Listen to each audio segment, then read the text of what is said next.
Razumevanje odnosa med arhitekturo in širšim prostorom pomembno določa merilo, za katerega niso bistvene le količine kvadratnih ali tekočih metrov, temveč tudi razumevanje razmerja do okoliščin, v katerih lahko arhitektura vzpostavi specifično izkušnjo prostora. Pri tem dobi uravnoteženost razmerij z gibanjem tudi svojo časovno dimenzijo. Iz usklajenosti materiala, fizičnega prostora in gibanja v kontekstu arhitekture lahko razberemo tudi etični odnos do sveta tistih, ki so v proces nastajanja vpleteni. To niso le arhitekti in krajinski arhitekti, temveč tudi številni sodelavci, upravljavci, izvajalci, investitorji, tudi pisci, fotografi in drugi. Arhitektura je nenazadnje skupinsko delo. Njena podstat so družbene vrednote, za katere se danes zdi, da počasi izginjajo. Na uravnoteženo merilo arhitekturnega dela zato vplivajo številne nevidne vezi, brez katerih arhitekturna kultura ne bi imela svojega mesta v sodobni družbi. Tako arhitektura velikega kot malega merila poveže prostor z ljudmi. Poveže obrobje in središče, naravo in mesto, zunaj in notri, zgodovino in sedanjost, mlade in stare, tudi svet živih in mrtvih.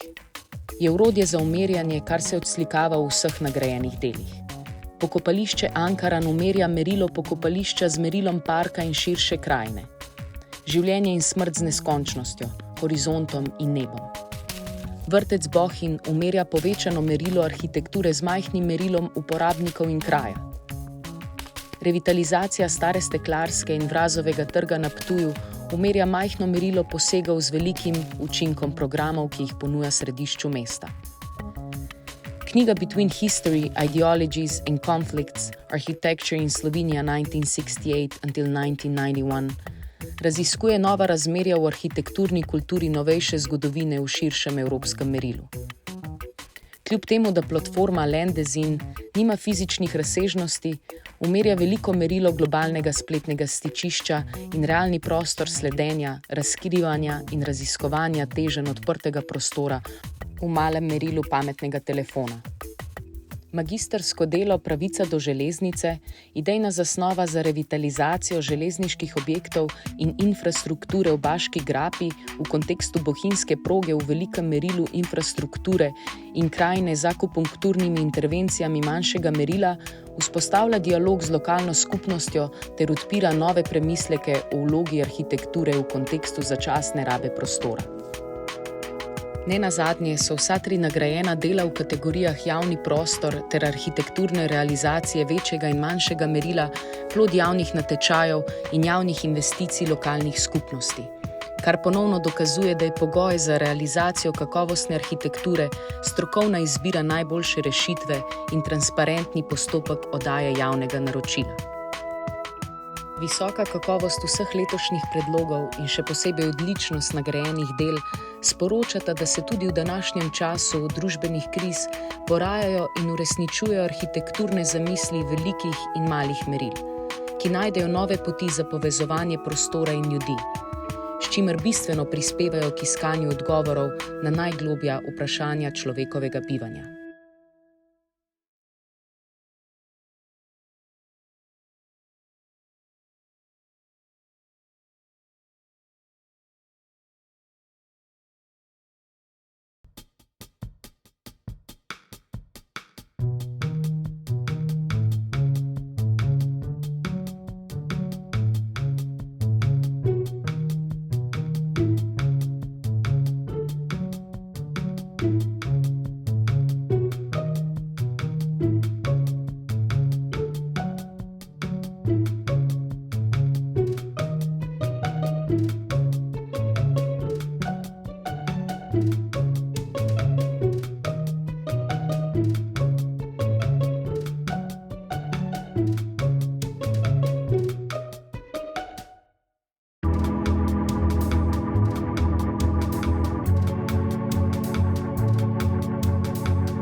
Bohinjska proga je Baško grapo kot daleč največja investicija v ta prostor integrirala v moderni svet. Vpeljala je nove družbene in gospodarske navade, in je preoblikovala pokrajino z mnogimi inženirskimi objekti, ki so bili potrebni za premagovanje tega težavnega terena. Ker pa je bila zgrajena za potrebe tujih krajev, je Baško grapo integrirala kot periferijo. In železnica je v tem izgubila ta potencial policentričnega razvoja in je bila zares orodje politične, socialne in ekonomske centralizacije.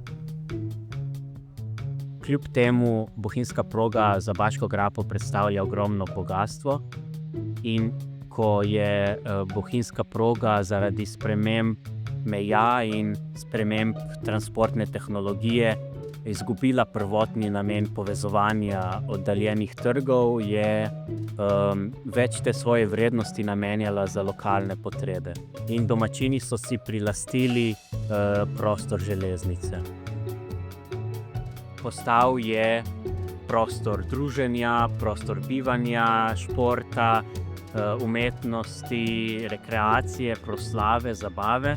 Naloga te situacije raziskuje in z intervencijami želi potencirati in omogoča nadaljevanje teh dejavnosti.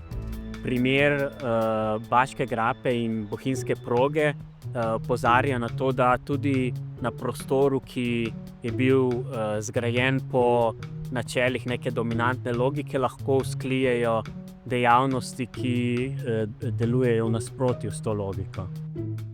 Čeprav je bila ta situacija nenačrtovana, pa je lahko vzor za načrtovanje, ki pa tem perifernim območjem daje resnično priložnost.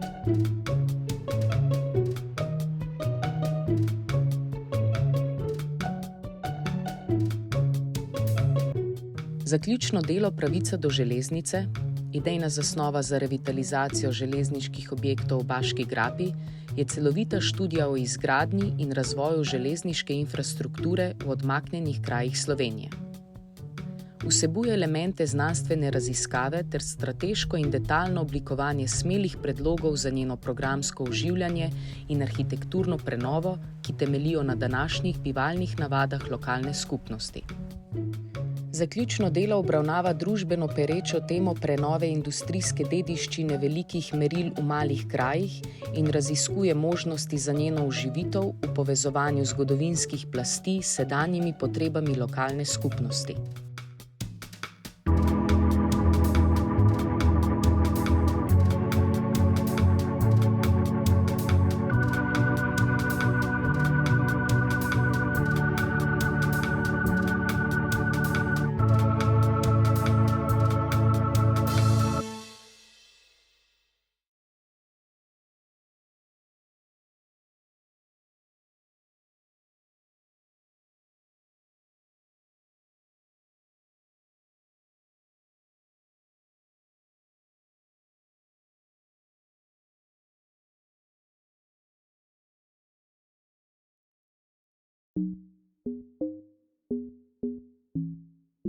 Osemdeseta leta prejšnjega stoletja so zaznamovale korenite družbene spremembe.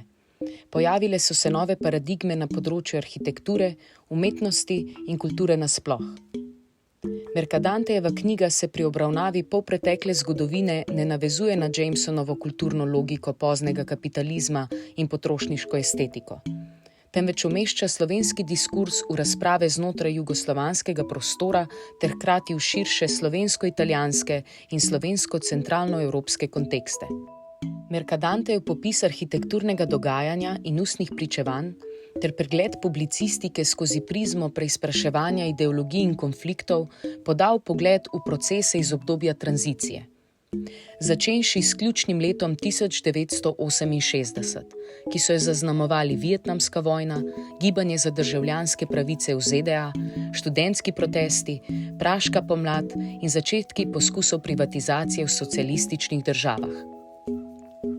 Uvodni del knjige se osredotoča na mednarodno odkritje Plečnika, na razprave o njegovi vlogi v ljubljanski arhitekturni šoli. Zaključni del pa odpre razpravo o postsocialistični krajini.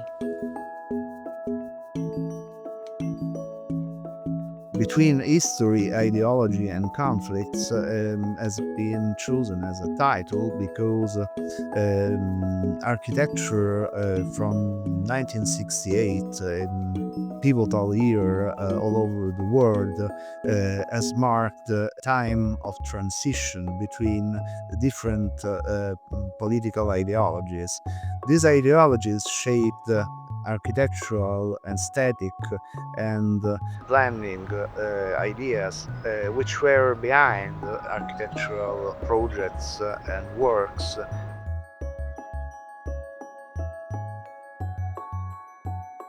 What gives the real character to this book is that actually its content is not so much related to single buildings or architectural works, as well as with theories, debates, public opinion, and how architecture was perceived from several actors.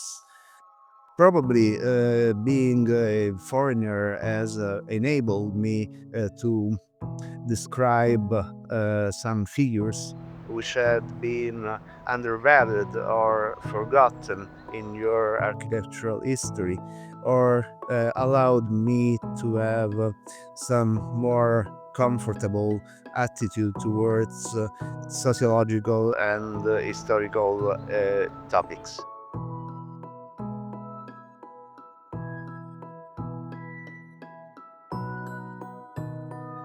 Mercadantejeva analiza arhitekturnega dogajanja v Sloveniji presega zgolj kronološki prikaz dogodkov in ponuja vpogled v preplet arhitekture, ideologije in družbenih sprememb.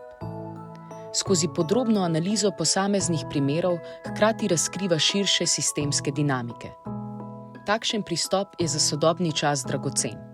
Omogoča kritično presojo arhitekturnih procesov ter nas opozarja, da arhitektura ni zgolj estetska ali tehnična disciplina, temveč tudi odraz družbenih napetosti in političnih kontekstov.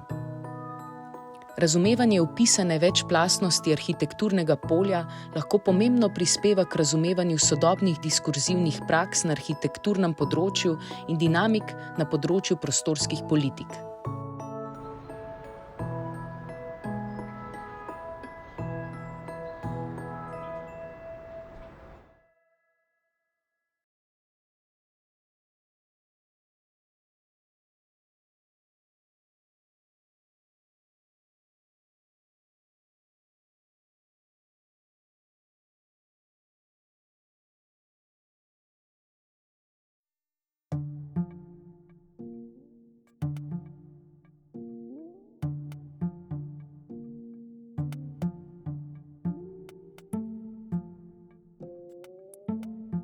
Landezin je spletna platforma, ki se ukvarja s krajinsko arhitekturo, predstavljamo projekte, objavljamo članke, novice, urejamo jo pa kot neko živahno platformo, ki jo krajinski arhitekti po svetu uporabljajo, da ostanejo na tekočem z dogajanjem v praksi, z dogodki in pa seveda produkcijo kolegov iz drugih koncev sveta. Torej, osnova naše platforme je nek kuriran disciplinarni arhiv, korpus izbranih del, ki se pa nenehno dopolnjuje. In kakor opažamo, je prav zaradi tega arhiva nekako danes tudi najbolj obiskana spletna stran v stroki.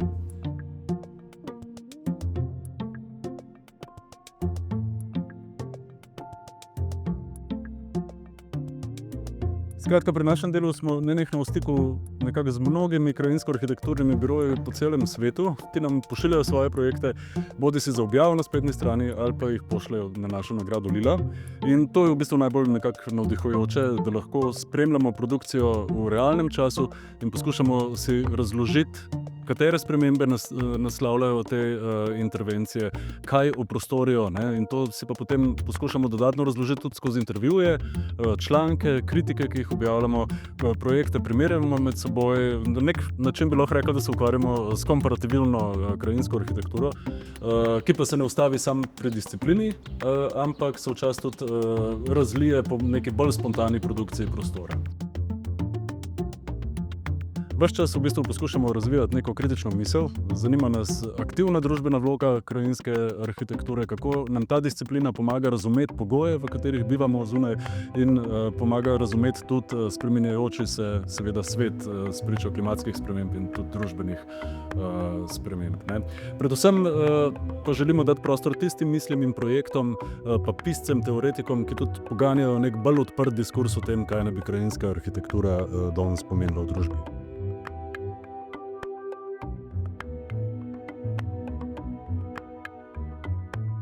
V družbi včasih slišimo neko zmotno prepričanje, da se krajinski arhitekti ukvarjamo z vegetacijo, zelenjem. Ne? Tudi se, seveda, ampak ne samo s tem, tako kot se arhitekti ne ukvarjajo zgolj z betonom. Gre za oblikovanje prostora, gre za rekonfiguracijo političnega prostora in to zahteva seveda pazljiv oblikovalski proces, ki ni a priori zavezan zelenenju, pa čeprav ga bomo v vroči prihodnosti potrebovali nekako še več. Ne? Ampak razmislek o oblikovanju prostora je vedno širši. Torej menim, da je prav ta tovrstna artikulacija estetske izkušnje odprtega prostora nekako tista usposobljenost, ki krajinske arhitekte nekako loči od drugih sorodnih disciplin. Ne? Prekomerno lepotičenje in harmoniziranje prostora ima lahko v tem primeru zavajajoče in tudi tako negativne družbene učinke. Ne? Družbene konstrukte slikovite krajine in pristne narave treba čedalje nujneje zavreči, ne, če se želimo odkrito lotiti težav povezanih z družbeno-okoljskimi spremembami.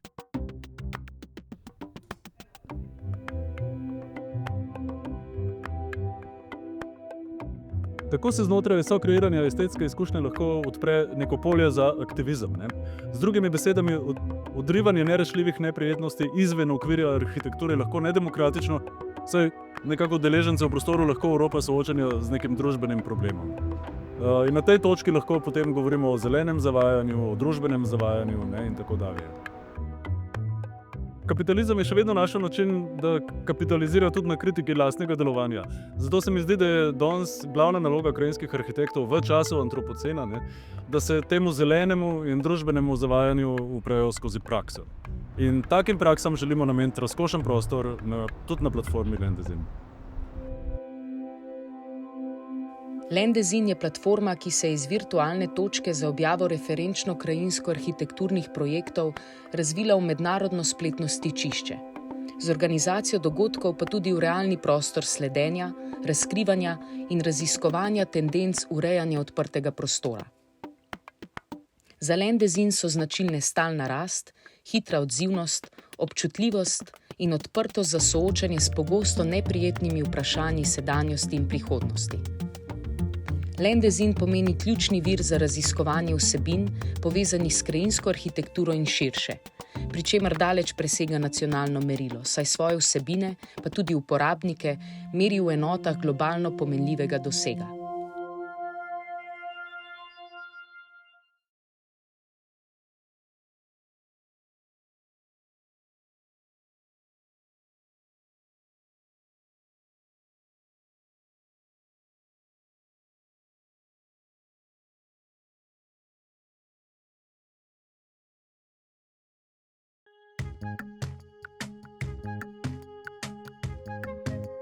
Revitalizacija objektov stare steklarske ter zunanjih ambientov povezuje pomenske in materialne zgodovinske plasti Ptuja s sodobnimi javnimi programi za aktiviranje skupnosti in oživljanje starega mestnega jedra. Obravnavano območje vključuje ulice, navezane na Vrazov trg, dvorišče stare steklarske in novi kulturni dom ljubiteljske kulture z mladinskim centrom.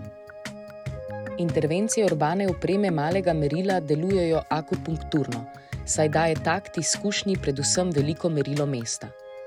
Dobro premišljeni fragmenti se odzivajo na specifike posameznih situacij na prostem in v notranjosti, pri čemer nove prostorske povezave odprejo priložnost za bogato doživljajsko izkušnjo.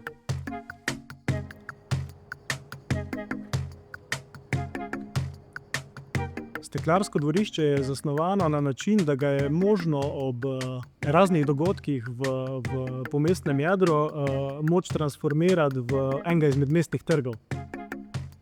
S tem hitro spremenimo karakter prostora iz introvertiranega v ekstrovertiranega in v odprtega v mesto.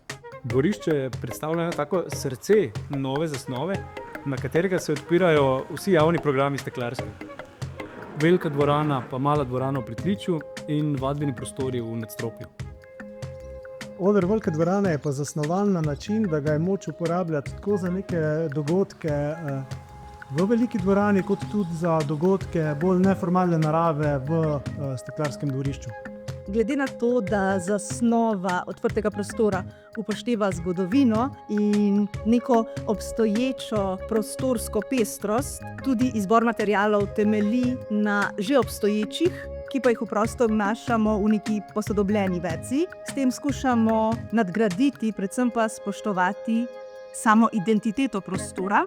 Pri odkrivanju tančice, časa, tlakov in plasti mesta najdeš različne pričakovane in nepričakovane najdbe. Zraven kamnov smo našli tudi nekaj vodnjakov, ki smo jih potem poskusili integrirati v arhitekturno zasnovo v prostor. Ptuj je eno od historičnih mest in že na začetku projekta, ko smo se ga lotili, smo se zavedali, da bomo tukaj našli veliko arheologije, ki bo igrala eno odločilno vlogo pri uspešni zasnovi projekta. In že z začetkom gradnje se je pokazalo, ko so se odstranili prvi sloji asfalta, da je tukaj prisotno srednjeveško tlakovanje iz mačjih glav. Tega pa smo, kot je razvidno, tudi vključili v projekt in z njim zasnovali neke nove tlakovane površine. V sklopu prenove javnih prostorov okrog Stare Steklarske smo vzpostavili tudi dva nova javna prostora. Poleg Ljakastega trga se je na novo vzpostavila tudi tale ozka ulica, ki smo jo imenovali Prečna ulica in povezuje Aškerčevo ulico in ulico Tomaža Šalamona. Danes pa je uporabljena tudi kot najožja galerija v Sloveniji. S profilirano betonsko steno smo nekako želeli ujeti ta karakter Ptuja, se pravi nekih tekstur in nekako poudariti ta karakter in nekako tudi zagotoviti, da bo ta stena v prihodnje patinirala, tako kot je v bistvu cel Ptuj.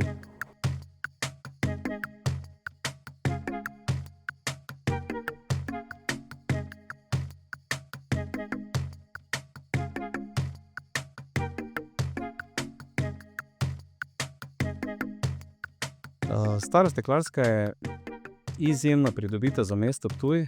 Umeščen je v stari del mesta in nudi popolnoma vso sodobno infrastrukturo, je čudovito umeščen in zato smo tudi takoj preselili kar konkreten del festivalskega poletnega dogajanja v ta prostor in je v bistvu takoj postal ena izmed osrednjih prizorišč v mestu. Torej, kar se tiče tega prostora, je naše mesto že dolgo časa potrebovalo neko tako središče, kjer bi se lahko srečevali tako mladi kot tudi seveda vse ostale generacije, tako da s tem smo dobili eno res tako pravo stičišče medgeneracijskega sodelovanja, Staro Steklarsko kot kulturno-mladinski center, ki pomeni res veliko dodano vrednost, ne samo za samo oživljanje starega mestnega jedra, ampak predvsem za kvalitetno preživljanje prostega časa vseh generacij.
Pri snovanju vrtca v Bohinju smo izhajali predvsem iz razmišljanja o tem, kako posegati v tako ohranjen in izjemen prostor, kot je Bohinj.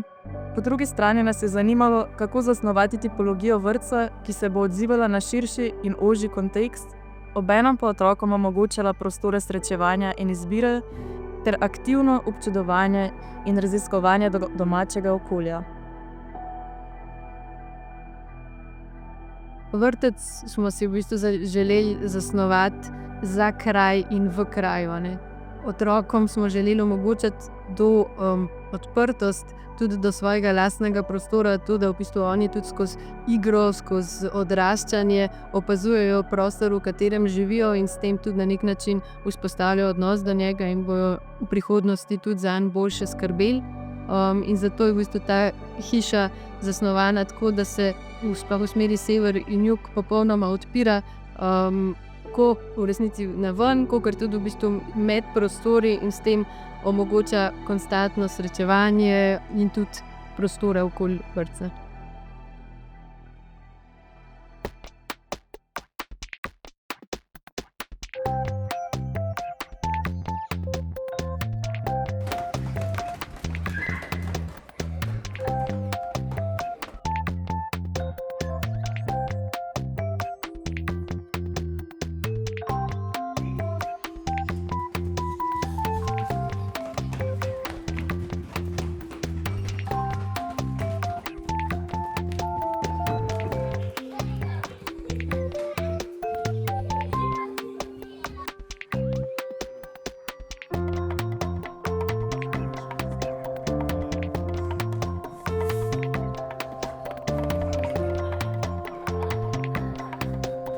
Izhodišče oblikovanja odprtih površin vrtca je bilo ustvariti odprt in pregledan prostor, ki je tudi varen, hkrati pa ga dovolj razčleniti, da ponuja raznolike prostorske izkušnje in možnosti igre v manjših skupinah. Otroci iz vrtca vstopijo v vrt. Ta je poleg prostora razvijanja motoričnih sposobnosti tudi prostor druženja in čutnih zaznav.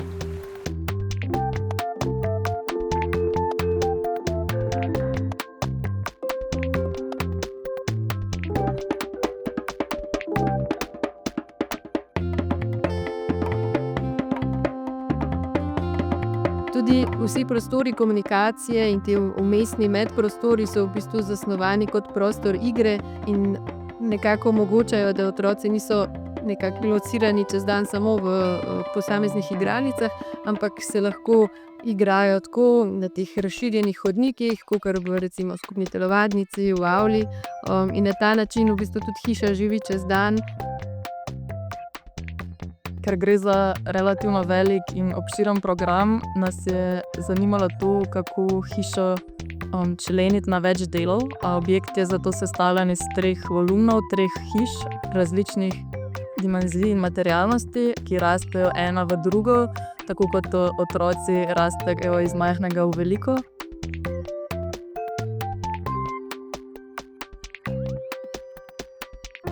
Vrtec je umeščen na rob največjega naselja v Bohinjski dolini in se z vhodnim dvoriščem navezuje na nasproti ležeče dvorišče osnovne šole.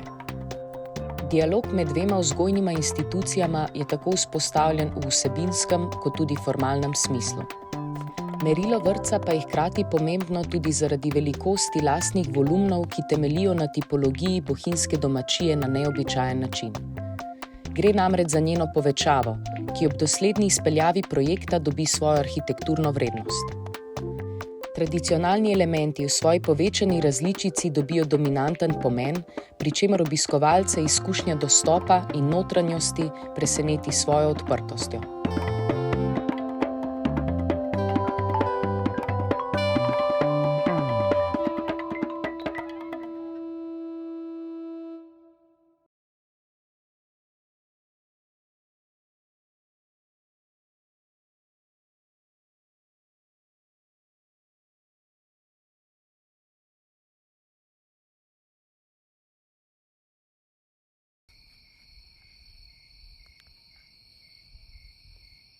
Zasnova pokopališča posega neposredno v brežino gozdnega roba in izkušnjo kraja naveže na dojemanje krajine v širšem merilu.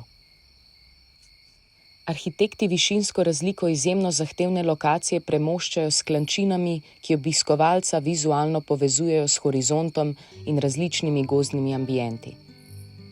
Členitev enotnega prostora za pokop na več delov tako, da se posamezna grobna polja potopijo v okoliški gozd, odpira možnost prepletanja gozdne krajine s prostori grobov, kar subtilno aktivira potencial javnega prostora in ga hkrati zaščiti. Uporabnikom pa ponuja parkovno ureditev, ki presega program in prostor pokopališča.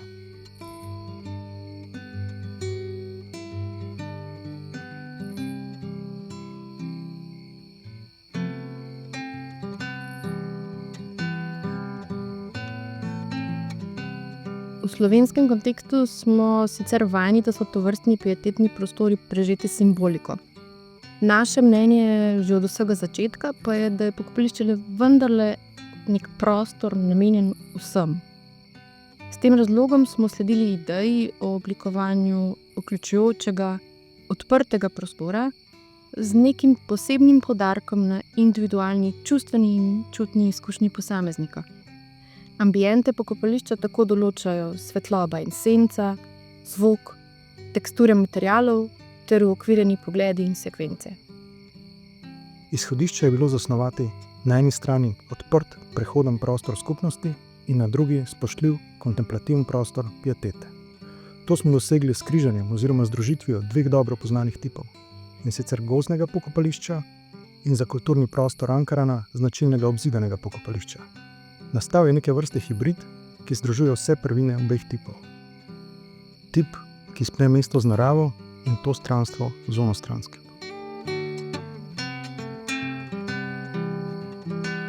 Arhitekturna gesta pokopališča vzpostavlja dialog med ontološkimi nasprotji, prisotnostjo in odsotnostjo, fizičnostjo in transcendenco. Vertikalnost borovega gozda in horizontalna prostranost morskega obzorja metaforično odražata človeško stanje med zemeljskim in neskončnim.